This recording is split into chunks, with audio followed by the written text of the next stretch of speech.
Hey guys, welcome back to my channel. If you're new here, welcome. My name is Amelia, and today we're going to be talking about... What's your name? Colton. His name is Colton. Today we're going to be talking about a homesteader's kitchen. A lot of us are starting to cook from scratch or just kind of get into... My name is Colton. Your name is Colton. Awesome. And we're getting into, making breads and those sorts of things. Or you've been doing it for a while and you're just curious what someone else has in their kitchen or what they find to be an essential item in their kitchen. So I'm going to walk you through my list. It's pretty short. One thing I don't have right now in my kitchen that I do think is pretty essential is some sort of food mill. You can get the attachment for your KitchenAid. I have like a hand one. I think that is super helpful in so many different ways. A blender is also one of those things that I would suggest getting. Any sort of blender would work great. As far as their small appliances, I would suggest some sort of air fryer. That is one of the things that I use most in my kitchen, and it's just good for a family, for quick meals. I like to do meals that are 30 minutes or less, so an air fryer is really great for us. I also suggest getting half-gallon mason jars. I love having these around. There's so many things that you can use them for. If you're milking especially, they're good storage for milking. If you're making fire cider, I use them for fire cider, teas, all that stuff like iced tea. You can use these for lemonade. It's just so versatile. Highly suggest getting half-gallon mason jars. Mason jars in general, you're gonna need a lot of jars, especially if you're doing any sort of like herbalism. When you start drying out your teas, you're gonna want something to keep them in, and these are just so nice because you can see inside. And then canning. If you're gonna be canning, you're gonna need a lot of mason jars as well. A kitchen scale. I tried to avoid getting a kitchen scale for so long. I was adamant that when I make bread, I didn't need one, and I would just use the measurements, convert it to cups from grams, and I failed miserably for about a year. So once I started using a scale and actually paying attention to the measurements is when I started to see success with my sourdough. I would suggest that you would want to get some sort of Dutch oven. This is a ceramic Lodge Dutch oven. I like it. I like the aesthetic of it.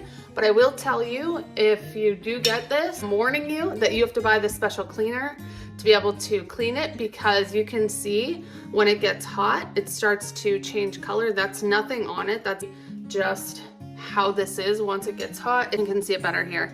Like I said, that's not anything like dirt or anything. It's literally the ceramic changing color. I love this. I think it looks really nice. I like to leave it out, but you can definitely get like the cast iron one as well. But any sort of Dutch oven you're gonna need. While I'm talking about sourdough, this is my loaf from this morning, and I'm just so happy with it because I've worked so hard to even get it this good. It's like my prized possession right now. I just send pictures to everyone. I'm like, check out my bread. They don't care, but what you got, Bubs? A leash? A leash. A leash? Yeah. Cool. All right, I'm gonna take a quick break from talking about kitchen stuff to run some scraps out to the animals outside, and then we're gonna collect some eggs, and then we will get back to the kitchen stuff. But look at all my girls. They know it's time to eat. They all come running. They sense that they're getting some food, huh guys? Here they all come.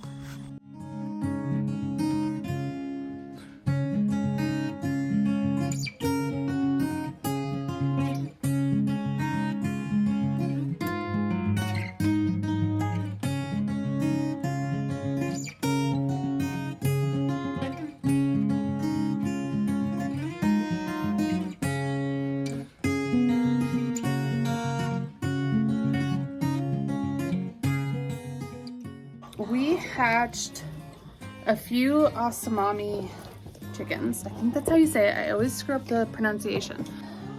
We're trying to start breeding them. And if you don't know what they are, I'll put a picture right here so you guys can see. They're the all black chicken. They're pretty rare. We had to find the eggs off of eBay to even try and hatch them. But it was kind of sketchy to begin with.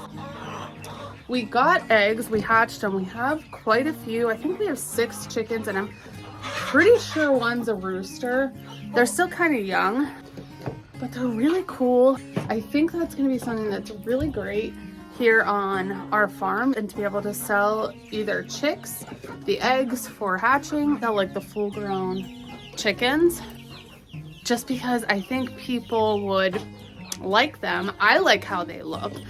So far they've been great chickens. Let me see if I can get you guys a good view of them. So this one here closest, that's one of them. You can see everything is black on her. Even their meat's black, their organs are black. The one next to her is also the same sort of chicken, and there's another one. So you can see they're beautiful birds. I love that they're all black. They're just so cool looking. There's two over there too. So you can see them, and they're healthy, they look beautiful. So that's the plan, is we're gonna start hatching out those chicks here shortly, as long as one of them is a rooster. And I'm thinking that one over there might be a rooster. I don't know. Maybe this one? There's nothing like leaving your barn with beautiful, clean eggs. We have chickens who like to lay wherever they like to lay, which means our eggs are not always clean, but we've made quite a few adjustments so that we're getting all of our eggs clean and not having to wash them. That was really just kind of a pain, if I'm being honest, because then we couldn't keep them on the counter, and what's the fun of that, right? All right, let's talk some more about kitchen stuff. Another thing that you're gonna need is funnels. I got these at the dollar store. They were a 3-pack for $1. You can get obviously any funnel anywhere. I do want to get one of those metal funnels because those look really nice, and they're probably obviously better than plastic, but for right now this is what I have. And then also a canning funnel is something you're gonna need. This is great for obviously fitting in the top of mason jars, but funnels are a huge staple in my kitchen. Another thing that I would suggest is getting wooden spoons. If you're going to be using any sort of Dutch oven, anything that's like cast iron or ceramic, you're not really supposed to use metal on it. Having wooden spoons is great. I think this is from Crate & Barrel. I'm pretty sure. I don't know where this one's from. This one's nice. It has a silicone handle, but any sort of wooden spoon would work. Suggest also having airtight containers. I do a lot of DIY like cleaning products. These are dishwasher tablets that are so cost effective. I'm gonna do a whole video on that. I think I did a short on it. These have to be in an airtight container. I got these at the dollar store. This is another one I'm fermenting my garlic in, and you need an airtight container. I just like these because the lids stay on it and I'm not like looking for lids, unlike mason jars where you're looking for all the parts and pieces. These are really nice. So I was saying you're gonna need a lot of mason jars, but just glass jars in general are really important, especially if you're doing any sort of herbalism, mixtures, tinctures, anything like that. Glass jars are gonna be essential. This is an old Three Monkey, I think it's called Three Monkeys Scotch bottle that we had, and we don't even drink scotch. We just got it because we thought we would be cool or something, I don't know. But I just repurposed this jar. It's airtight, so it's really nice, and I honestly think it's kind of cute. And I just put my fire cider in it, so this is just another great option. The jars that I have, these from the dollar store, they have a little cork in them too. And then oil jars. Oh, you're showing them. My bulldozer. That's his bulldozer. That is so cool. Another essential item is a notebook. I think this is a lot of times overlooked.